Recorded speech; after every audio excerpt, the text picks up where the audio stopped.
Hi dears, good evening. പുതിയ വിശേഷങ്ങൾക്കായി എല്ലാ കൂട്ടുകാർക്കും സ്വാഗതം. അങ്ങനെ നന്ദൻ കാര്യങ്ങളെല്ലാം അറിയുമ്പോൾ താൻ ചെയ്തത് വലിയൊരു മണ്ടത്തരമാണെന്നും താൻ പോയി വീണത് വലിയൊരു കുഴിയിലാണെന്നും മനസ്സിലാക്കുന്നുമുണ്ട്. ദേവികയെ കാണണമെന്നും അവളോട് ഇതുവരെയുള്ള കാര്യങ്ങൾക്ക് മാപ്പ് പറയണമെന്നും ആഗ്രഹം തോന്നുന്നു. അങ്ങനെ നന്ദനാണെങ്കിൽ ദേവികയെ വിളിക്കുമ്പോഴൊന്നും ദേവിക കോൾ എടുക്കുന്നതേയില്ല. അവൾ ഇനി മനഃപൂർവ്വം തൻ്റെ നമ്പരെങ്ങാനും ബ്ലോക്കാക്കി വെച്ചോ എന്നുള്ള കാര്യത്തിൽ സംശയമുണ്ട്. എന്തായാലും നന്ദന് ദേവികയെ കിട്ടാതെ വരുമ്പോൾ വല്ലാതെ ഭ്രാന്ത് പിടിക്കുന്ന പോലെ തോന്നാണ്. താൻ ഒറ്റ ഒരുത്തം കാരണമാണ് തനിക്കുണ്ടായിരുന്ന അമൂല്യ നിധിയെ നഷ്ടപ്പെടുത്തിയത്.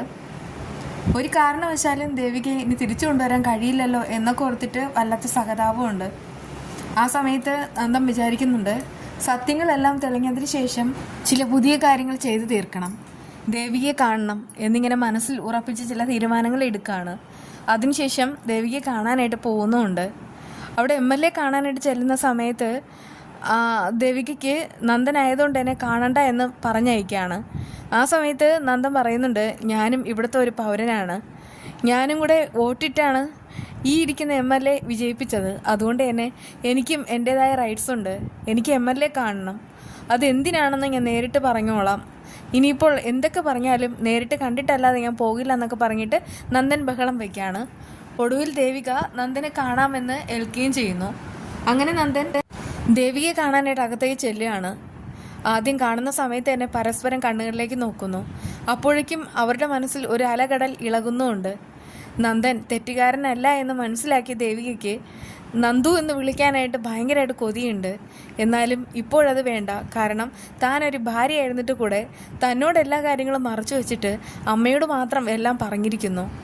അങ്ങനെയുള്ള നന്ദന് പെട്ടെന്ന് വഴങ്ങിക്കൊടുക്കുന്നത് ശരിയല്ല എന്ന് ദേവിക വിചാരിക്കുന്നു.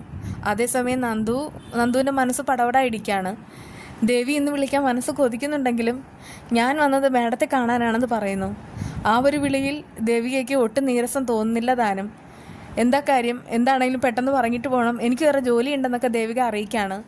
നന്ദൻ പറയുന്നുണ്ട്, മാഡം ഞങ്ങളെ കൂടെ സേവിക്കാനാണല്ലോ മാഡത്തെ ഈ കസേരയിൽ പിടിച്ചിരുത്തിയത്, അതുകൊണ്ടൊക്കെ തന്നെ മാഡം ഞാൻ പറയുന്ന മുഴുവൻ കേട്ടാൽ മതിയാവൂ, തനിക്ക് എന്താണോ പറയാനുള്ളത് എന്നിങ്ങനെ ചോദിക്കുന്നുണ്ട്.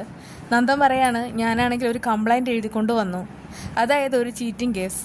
അങ്ങനെ ഋഷി തന്നെ പറ്റിച്ച കാര്യങ്ങളെല്ലാം തന്നെ നന്ദനാണെങ്കിൽ പേപ്പറിൽ എഴുതി കൊണ്ടുവന്നിട്ടുമുണ്ട്. ആ സമയത്ത് നന്ദൻ പറയുന്നുണ്ട്, ഈ ഒരു കേസുമായി ബന്ധപ്പെട്ട് എല്ലാ അന്വേഷണം നടത്തുന്നത് DYSP ആണ്, അദ്ദേഹം എന്തായാലും എനിക്ക് അനുകൂലമായിട്ടുള്ളൊരു തീരുമാനത്തിൽ എത്തിച്ചേരില്ല, വിധിയും കിട്ടില്ല, അതുകൊണ്ട് തന്നെ മാഡം ഇടപെട്ട് അന്വേഷണ ഉദ്യോഗസ്ഥനെ മാറ്റണം. ദേവിക പറയുന്നുണ്ട്, അങ്ങനെ ഓരോരുത്തരുടെ സൗകര്യത്തിന് മാറ്റാനൊന്നും പറ്റില്ല. അപ്പോഴേക്കും നന്ദൻ വല്ലാതെ ആവുകയാണ്. ആ സമയത്ത് ദേവിക പറയുന്നുണ്ട്, സാരമില്ല, എന്താണെന്ന് വെച്ചാൽ ഞാൻ ചെയ്തോളാം. സത്യം പറഞ്ഞാൽ എനിക്കൊരു അബദ്ധം പറ്റി, അതിപ്പോൾ എൻ്റെ കൂട്ടുകാരനാണ് എന്നെ ചതിച്ചത്, അവനും ആ ഋഷിയും ചേർന്നിട്ടാണ് ചില കാര്യങ്ങളെല്ലാം ക്രിയേറ്റ് ചെയ്തത്, ഞാനതിൽ പോയി ചാടുകയായിരുന്നു, അല്ലാതെ ഞാനായിട്ടൊരു തെറ്റും ചെയ്തിട്ടില്ല, എനിക്കെന്ന് അവനെ തല്ലേണ്ടി വന്നു, അതിനുശേഷം ഉണ്ടായിരുന്ന പ്രത്യാഘാതമാണ് എൻ്റെ കുടുംബം വരെ നശിച്ചത്, എൻ്റെ ഭാര്യയും പോയി. ദേവികയെ കൊള്ളിച്ചാണ് നന്ദൻ അത് പറയുന്നത്. ആ സമയത്ത് ദേവികയ്ക്ക് അത് അറിയാൻ താനും. അതേസമയം ദേവിക പറയുന്നുണ്ട്, എന്താ വേണ്ടതെന്ന് വെച്ചാൽ ഞാൻ ചെയ്തോളാം, വേറൊന്നുമല്ല, ഋഷിക്ക് ശിക്ഷ മേടിച്ച് കൊടുക്കണം.